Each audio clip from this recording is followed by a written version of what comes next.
Tia Jones, who just won the women's 60-meter hurdle final. I want to take us to the prelim because you tied the world record there. How did you feel coming across that finish line? And we knew like you were very close to like getting that American record too, but now you are tying the world record. So what were some of those emotions that you felt when you crossed that finish line? Happiness. I mean, it was easier than I thought, just like the 772, which is why I know I can execute and go faster. But you know, whenever you're prepared, it feels easier. So I just hope it just keeps getting easier. And then winning the final 768, how are you feeling about your performance from what you did earlier in the day to the final just a few hours later? I want to go faster. I'm not the type of athlete, I don't get settled. So whatever I do, I want to build on, I want to get faster, I want to get better. Especially because there's so much I feel like I need to work on. I feel like my coach says that I need to work on the track. So this isn't the end.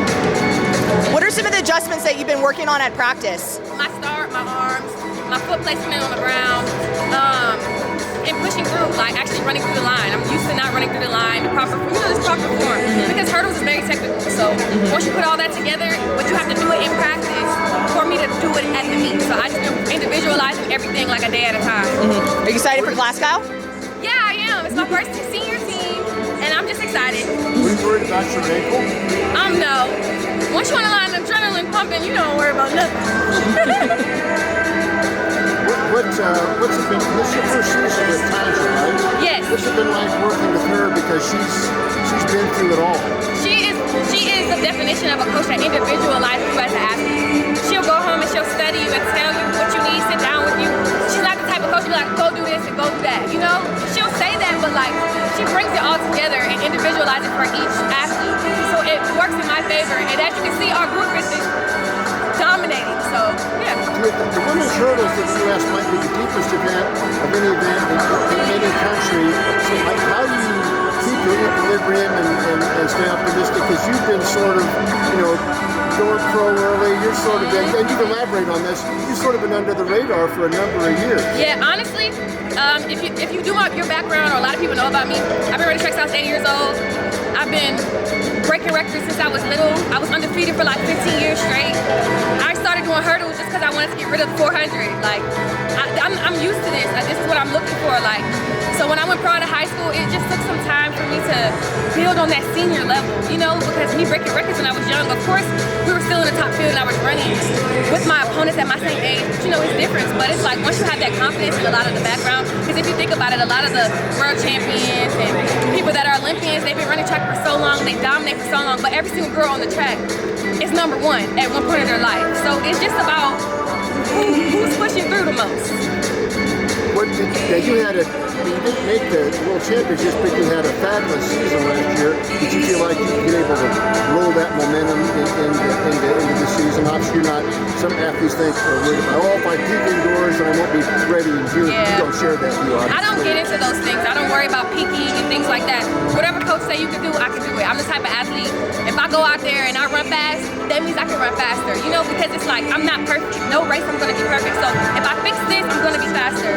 So definitely last year, I feel like I'm building off of it. But last year, I just feel like I was just getting through. Last year, my start was not good. If you go back and look at the footage, my start, I feel like I'm getting out last in the blocks, but I'm a catcher, so I'll close because I'm strong. This year, if I put it together, because my middle is decent, so if I put my beginning and my end together and everything, then the world's in my hands.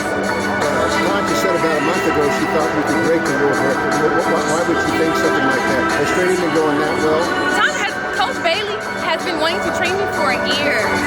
So when a coach believes in you and she can study you, it just, like all the athletes, every single athlete out here has the talent.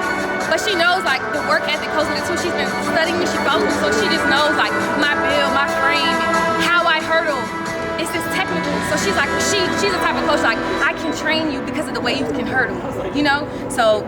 Was there a race or a workout last year when you sensed that, okay, I have evolved into a new Tia Jones? I'm a more mature, more accomplished Tia Jones. Yeah, last year when I ran in Monaco, basically the entire season leading up to that point, I was consistent at a 12.5. It was so frustrating. So I just buckled down, listened to my coach, which was my dad at the time. My dad's been like my coach my whole life. Not taking anything from my dad. My dad is the reason why I am here today. Tanja was just able to build on that. So I was able to push through with that But yeah, you know, push through. So Monaco is kind of the difference. Monaco definitely was a difference for just locking in the mental aspect of it.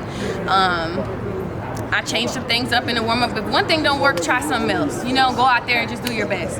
A lot of people can't do that, but I'm the type of athlete, you tell me what to do, I'm gonna go and do it. So that's what I did. So I was able to get 12.3, but if you look at the footage in Monaco, I got out pretty good, but in the middle of the race, it was like I was tying with them in the middle of the race, but I couldn't finish because I didn't have that, you know, that power towards the end. So, you know, study your footage. You have the power.